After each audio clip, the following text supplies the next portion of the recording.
Bonjour. Ce qui suit est un extrait de mon livre « Vivre sa spiritualité au XXIe siècle ». Le monde animal. Le minéral, le végétal, l'animal, l'humain et les autres expressions de vie sont une apparence de la divinité, car Dieu est tout. Les animaux sont nos compagnons lors du voyage sur cette terre. Ils y habitaient bien avant nous, et maintenant nous cohabitons plus ou moins bien. L'être humain se comporte comme un prédateur vis-à-vis du monde animal. Les animaux, tout comme nous, suivent une voie d'évolution. Ils ont la conscience qui convient exactement à l'expérience de vie qu'ils ont à faire. Ils possèdent aussi une âme, mais souvent c'est une âme groupe. Si nous regardons le monde animal, nous nous rendons vite compte qu'il n'y a pas de place pour la sensiblerie. En effet, dans celui-ci, même si il peut y avoir de magnifiques élans d'entraide et même d'amour, c'est toujours l'instinct de la survie de l'espèce qui prédomine.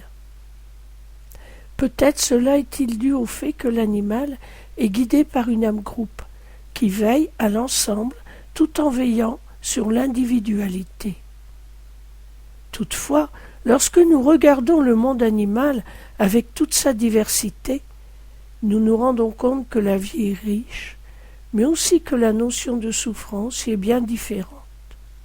La nature est une manifestation de la vie, et pourtant certaines scènes qui s'y déroulent paraissent bien dures à notre sensibilité. Savoir regarder ce mécanisme qui se passe pour la vie des animaux en liberté est une bonne éducation afin de comprendre et à faire la différence entre le véritable amour et la sensiblerie. Le monde animal nous apprend aussi l'humilité.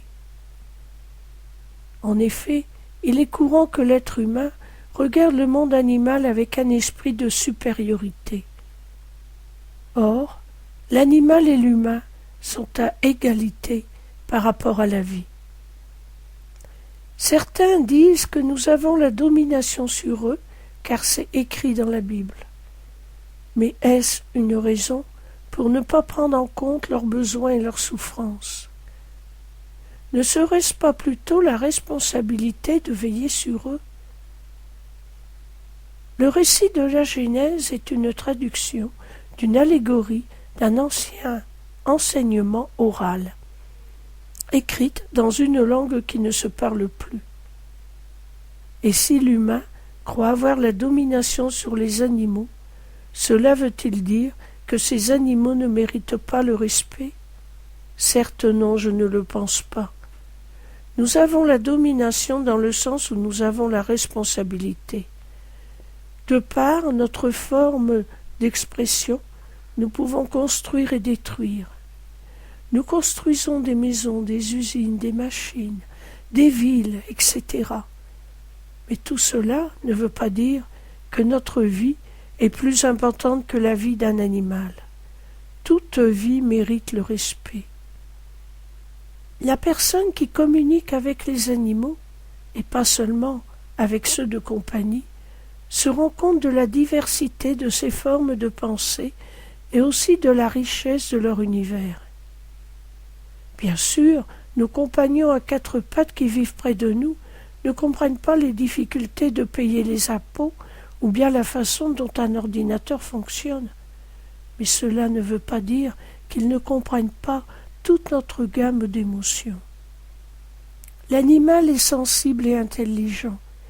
Il est même courant que l'animal familier attire à lui des formes de pensée négatives afin de nous protéger. Vivre avec un animal, apprendre à le connaître et à le comprendre, est aussi une expérience qui peut amener un éveil spirituel. Lorsque nous examinons le monde animal, nous ne pouvons qu'être émerveillés par la façon dont chaque espèce est organisé et possède les capacités idéales afin que ces espèces puissent continuer d'exister au fil des siècles malgré tous les obstacles rencontrés. Prendre à ses côtés un animal, c'est accepter la responsabilité de ce que cela représente, c'est-à-dire veiller à assumer ce qui est nécessaire à son épanouissement. Dans ce monde humain, le chat ou le chien que vous accueillez ne peut plus survivre sans votre aide au quotidien.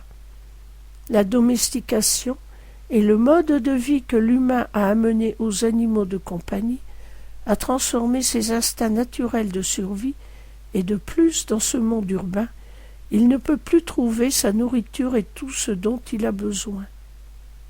Ces villes de béton ne sont pas un lieu d'épanouissement pour l'animal. Donc, c'est une responsabilité dont il est utile de prendre conscience, car cet animal va partager notre vie durant plusieurs années. Je vous souhaite de passer de merveilleux moments au contact du monde animal, de pouvoir savourer ces partages riches en émotions et aussi en découvertes.